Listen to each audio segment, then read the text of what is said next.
हाँ? बलिया में आप पहली बार प्रत्याशी के रूप में समाजवादी पार्टी के इंडिया गठबंधन की तरफ से आए हुए हैं। प्रधानमंत्री का भी यह है कि 400 पार का नारा लगाया गया है। अब ऐसे में आप किस तरह से लड़ाई लड़ेंगे? प्रधानमंत्री भारतीय जनता पार्टी के हैं।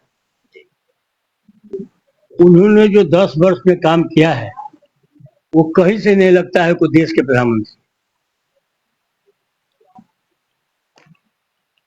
अगर इस हिंदुस्तान में सबसे अधिक 15 लाख करोड़ रुपया माफ किया गया होगा तो किसी किसान का माफ नहीं हुआ है।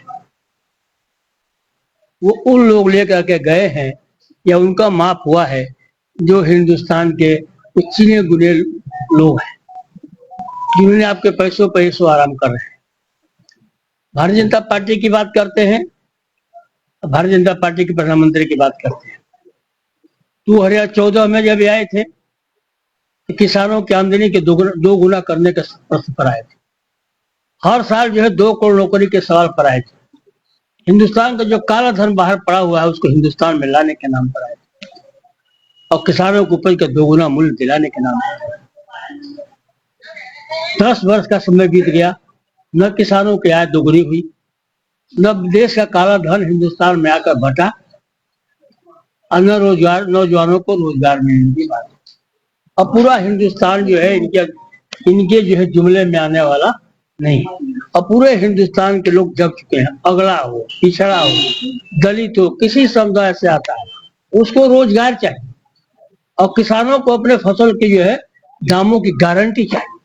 नौजवान को जो हाथों में रोजगार चाहिए। इस सवाल पर जो है व्यापारियों को अपने साथ हो रहे अन्याय के प्रश्न न्याय चाहिए। तो चाहे अगड़ा हो, चाहे पिछड़ा हो, चाहे दलित हो, चाहे व्यापारी हो, चाहे नौजवान हो, सभी लोग इस बात के लिए इस बार लामबंद हो चुके हैं कि आने वाला 2024 का जिस परिणाम आए वह जो है वो जो इंडिया गठबंधन के पक्ष में है। भारतीय जनता पार्टी का समापन होगा और इंडिया गठबंधन की सरकार बनेगी। पिछली बार भी आप चुनाव लड़ चुके थे, कब अनुभव इस बार आपको फिर से साथी बनाया गया? देखिए, हम लोग लोकतांत्रिक व्यवस्थाओं में विश्वास करते हैं। ऐसा नहीं है कि हम अपने हत्या के डर से हम प्रांगण से बाहर आ गए। जो हुआ आपने भी देखा, बलिया के लोगों ने भी देखा, हिंदुस्तान के लोगों ने भी देखा। हम तो आपके जीते हुए प्रत्याशी थे, लेकिन इस हिंदुस्तान में जो संस्थाएं होती थी, जैसे आयोग, चुनाव आयोग की बात कर रहे हैं, ये निष्पक्ष हुआ करते थे। लोगों के अधिकारियों के मन में जब आचार संहिता लगता था तो सभी अधिकारी पूरा हिंदुस्तान के डर जाते थे कि अब हमारे ऊपर जो है हुकूमत का डंडा नहीं चलेगा, अब हमारे ऊपर आयोग का डंडा चलेगा। चुनाव जो है आयोग के देख रेख में, लेकिन भारतीय जनता पार्टी की सरकार थी, उसमें भी भारतीय जनता पार्टी सरकार के लोग यहाँ का कट्टर दबाव में आ गया और उसने हमारे रिजल्ट को बदलवाने का काम किया। मैंने स्वीकार कर लिया अपने हार को, इसलिए कि हम उस व्यवस्था को अपमानित नहीं करना चाहते थे।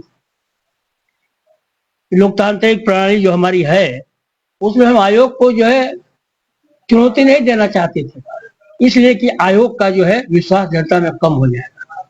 लेकिन उसके बावजूद भी जब हम बाहर आ रहे थे तो सरकार के पक्ष के लोगों द्वारा मेरे ऊपर लाठी डंडों सवार किया गया, जिसमें मेरे गाड़ी के शीशे फूटे।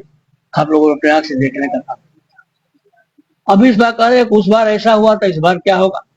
इस बार हम संकल्प के साथ आए हैं कि अगर जनता द्वारा हम चुनाव हरा दिए गए तो जनता का विभाजन करते हुए मैं काउंटिंग अक्सर से बाहर आ जाऊंगा। अगर जनता ने हमको चुनाव जिताया, यहाँ का प्रशासन, चाहे भारतीय जनता पार्टी का जो भी तंत्र होगा, वो मेरे सर्टिफिकेट से मुझे नहीं रोक पाएगा। अगर ऐसा किया तो उसके प्रांगण से बाहर साधन पांडे की लाश आएगी, यहाँ के जो है कलेक्टर की जो लाश आएगी, दो में एक ही होगा। इससे मैं शपथ ले चुका हूँ। इस बार पूर्व प्रधानमंत्री चंद्रशेखर के पुत्र नीरज आपके सामने है। पूर्व प्रधानमंत्री चंद्रशेखर जी समाजवादी थे, वो भारतीय जनता पार्टी कभी भी नहीं रहे। आपको याद होगा कि जब भारतीय जनता पार्टी के सवाल पर अटल बिहारी वाजपेयी की सरकार के बहुमत साबित करने का सवाल था तो समाजवादी प्रधानमंत्री आदि चंद्रशेखर जी ने उस सरकार को गिराने का। जब तक वो समाजवादी विचारों के रहे हैं तब तक हमारे नेता उनको समर्थन देने का काम किया और आजीवन समर्थन दिया। और उनका न रहने पर भी हमारे नेता ने जो है उनके बेटे को अपना बेटा मान करके 2-2 बार सांसद बनाने का काम किया। अब वो भारतीय जनता पार्टी से लड़ रहे हैं, वो समाजवादी पार्टी से नहीं लड़ रहे। अब उनका कुछ भी नहीं बचा है। भारतीय जनता पार्टी का जो होगा उनको मिलेगा। भारतीय जनता पार्टी के लोग जो है उनको चाहते होंगे तो उनको वोट देने का काम करेंगे। देखिए, अब विकास की बात मैं सुन रहा हूँ बहुत दिनों से कि बलिया का विकास बहुत हो गया है। अगर बलिया के विकास हुआ होता तो 2017 से पहले समाजवादी पार्टी की सरकार थी और समाजवादी पार्टी की सरकार में देश के जो है समाजवादी प्रधानमंत्री श्री चंद्रशेखर जी के नाम पर विश्वविद्यालय बलिया को दिया गया। तो श्री चंद्रशेखर जी के नाम पर स्पोर्ट्स कॉलेज बलिया को दिया गया। हमारी सरकार में जो घाघरा नदी पर 2 बड़े पुल दिए गए, हमारी सरकार में जो गंगा नदी पर 2 बड़े पुल दिए गए।